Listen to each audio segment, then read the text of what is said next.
Lumber futures have gone crazy over the past few years, and we find ourselves again at a time of transition. There's a new president in the White House. There's talk of new tariffs. There are natural disasters and wildfires. There have been mill closures in both the US and Canada. And with interest rates as high as they are, home building and home remodeling may be suffering as well. So what does all this mean for lumber prices, and where are lumber prices headed in 2025? Well, let's talk about it.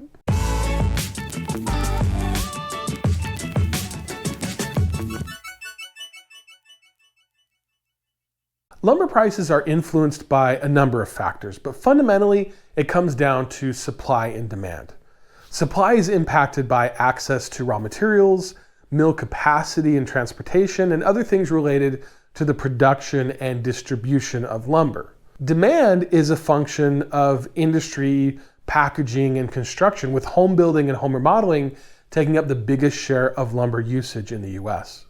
There's also something unrelated to supply and demand that can impact lumber prices, and to introduce that, I want to show you a graph of lumber prices from the past year. Now you can see that prices are currently on the rise and have come up about 18% or so since the summer. Prices were higher earlier in the year, which isn't that unusual, as a lot of builders will order lumber in late winter and early spring for the summer building season, and prices tend to go down as we come into winter.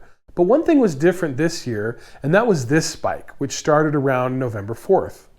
That's right, prices have come up since Trump was elected, and have also been a bit more volatile since then. And all of that has to do with tariffs. Now, I've talked a lot about tariffs on this channel before. In fact, I went into a lot of detail in a recent video talking about how Trump's policies could impact lumber prices for both good and bad, and tariffs were a big part of that. So I'm not going to go into a ton of detail here, but there are a few things that I think are important to touch on. The first thing to understand is that we currently do have tariffs on Canadian lumber already. They're around 14%, and that number was raised by the Biden administration last year from around 8%. The reason that we have tariffs on Canadian lumber is to level the playing field. Basically, US lumber producers feel that Canadian lumber companies are not playing fair. The reason is because Canadian lumber companies are able to get cheaper prices from the Canadian government, which is where most of the lumber in Canada comes from. In the US, most lumber comes from private lands, and so US lumber companies have to pay more in order to get that lumber. Let me share with you a diagram to illustrate what this all means. Here we have the costs related to producing lumber. There's the cost to pay landowners for the timber, which is called stumpage. There's the cost to harvest and transport the timber to the mill. Then there's the cost of milling and drying the lumber, and then the cost of transporting it. The dispute lies with the stumpage. US lumber companies consider the lower prices that Canadian lumber companies pay to be an unfair subsidy by the Canadian government. And so the US levies tariffs on Canadian lumber coming into the US so that US lumber is more competitive. This tariff does a couple of things. First, it increases profit margins for US companies and decreases the profit margins for Canadian companies.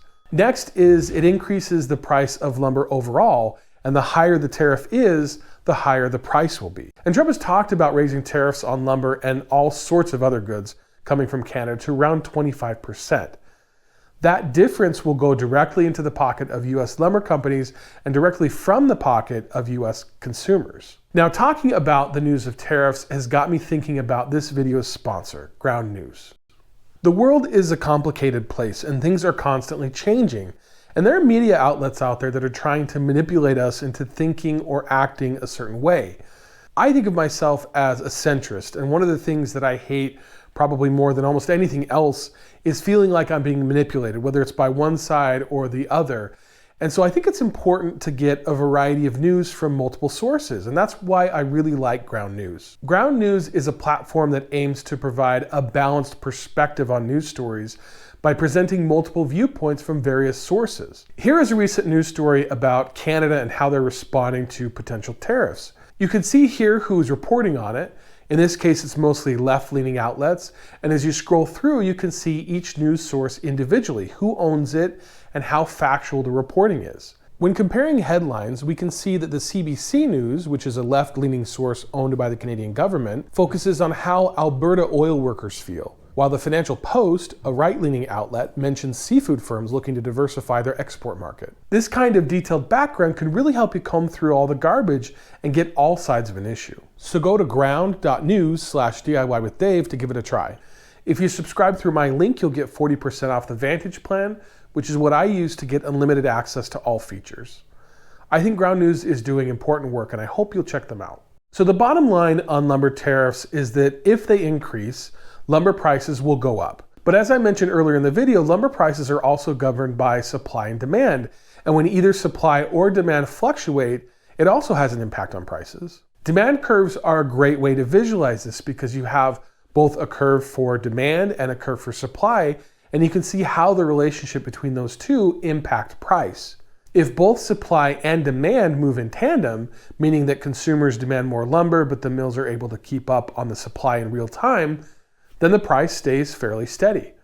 But if demand spikes and supply is unchanged, then we see huge spikes in prices. There's something really interesting happening with eggs right now. Demand for eggs hasn't changed, but prices are really high because the supply of eggs is low. And that's due to a large number of chickens that have recently been euthanized to prevent the spread of the bird flu. This exact same thing happened a couple of years ago, and while prices were high for a short time, they eventually came back to normal. Why? Well, that's because enough time had passed for a new generation of birds to grow to the point where they could produce eggs, and prices went back to normal. In economics, this is called the law of equilibrium. Basically, what that means is that the price of a good, eggs in this case, will naturally adjust until the quantity supplied by sellers equals the quantity demanded by buyers. So when demand is high and supply is low, producers will rush to get more supply to the market and hopefully take advantage of the higher prices along the way. But as that supply meets up with the demand, we hit equilibrium and things go back to normal. If, say, demand is low and supply is high, then prices will go down until the supply lowers to meet the demand and prices stabilize. This is exactly what's going on in lumber right now. The demand for lumber is really low, driven by high home prices and high interest rates. And so the supply of lumber has actually decreased to match the demand. And how does that supply decrease? Well, lumber mills close down altogether or they curtail their production. There have been many mill closures in British Columbia, and in the Pacific Northwest of the US, there have been about 11 recent mill closures. These mills are closing because the price of lumber is too low. Their expenses have increased and they can't sell the lumber at a price that makes up for their costs. So they have to go out of business. Those closures reduce supply, but it also reduces capacity, and that's one of my biggest concerns. Because if there does happen to be a spike in demand in the future, if there is all of a sudden a lot of home building or home remodeling going on, then the remaining mills will not be able to keep up with the demand, and that's going to cause lower supply with higher demand. Prices are going to jump, just like they did during the pandemic. So the question becomes, how likely is it that demand spikes? Well, there are a few factors to consider here. First of all, there is a well-documented shortage of housing in the US right now. It all started with the housing crisis in 2008 when we built fewer homes, and it never really recovered. And then it was made worse by the pandemic when people moved from cities into suburbs and rural areas and then drove up prices. Then because of inflation, interest rates were raised, which made it even more expensive for a person to buy a home. And many first-time home buyers just simply couldn't afford it. According to the National Association of Home Builders, we're short 1.5 million homes.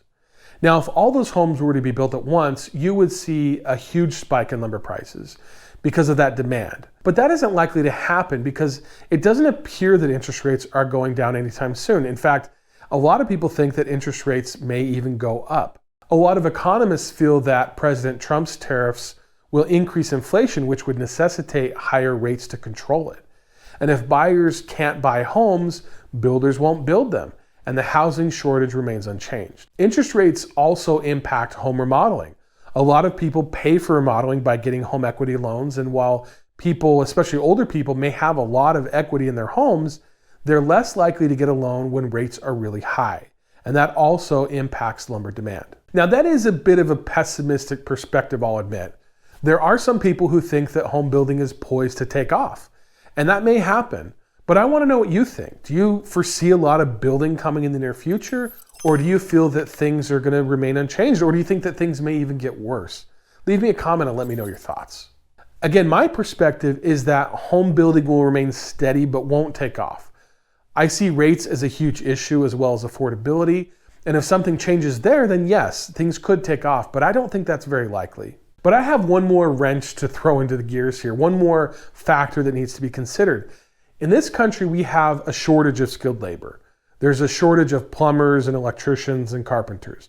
A lot of them are older and are retiring, and there aren't enough new people entering those trades to make up the difference. It's a huge problem that I've talked about before, but there's another huge problem, and that is there's a large number of people who work in home building, especially in places like Texas, where I live, that are undocumented. Like it or not, it's a fact. According to the Pew Research Center, about 15% of construction workers are illegal immigrants. President Trump has plans to deport all of them. And if that happens, then we're going to have an extreme shortage of workers.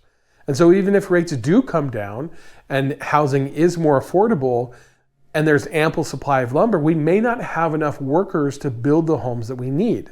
Now, just to be clear, I'm not advocating illegal immigration. We should have a strong border. We should enforce our laws. But we also have to live in reality. If we deport all of those workers, we have to create some kind of mechanism to get workers back legally. Perhaps we create some sort of worker visa for people in the trades. Without that, we handicap ourselves. And that's another reason why I don't see construction taking off in this next year. And as a result, I don't think that the demand for lumber is going to increase substantially. So to recap, lumber is a function of supply and demand. There is a lot of pent-up demand in the US that is just waiting for lower rates and more affordable homes to really pop off. Lumber supply is low, and with the reduced capacity from all of the mill closures that we've seen, high prices could be the result if demand does go crazy. But then there's also the worker shortage, which could throw cold water over everything. And then there's lumber tariffs that could increase prices across the board. So here is my prediction. I think that lumber prices are going to be higher in 2025 than they were in 2024, due mainly to lumber tariffs. I don't think that home building and remodeling are going to go crazy because I think that rates will stay close to where they are and may even increase. I think that the worker shortage will be an ongoing problem, not just this year, but into the future, unless there are policies put in place to address it. The one area that I do see as a positive, however, is that I think that lumber mills will be buoyed up by the tariffs, which means that we'll see fewer mill closures, which could benefit us in the future if demand does tick up. All of that, though, will be at a cost to the American consumer who's going to pay higher prices for lumber. So leave me a comment and let me know if you agree with me or if you see something else on the horizon. I'd love to hear what you have to say. Like any market, though, things are complicated and things can change. And so if you like this video, if you got something out of it, be sure to subscribe to my channel. Every once in a while, I'll give an update on where lumber prices stand and where lumber prices are going. So be sure to check back in the future to stay informed. Thanks again for watching, and I'll see you in the next one.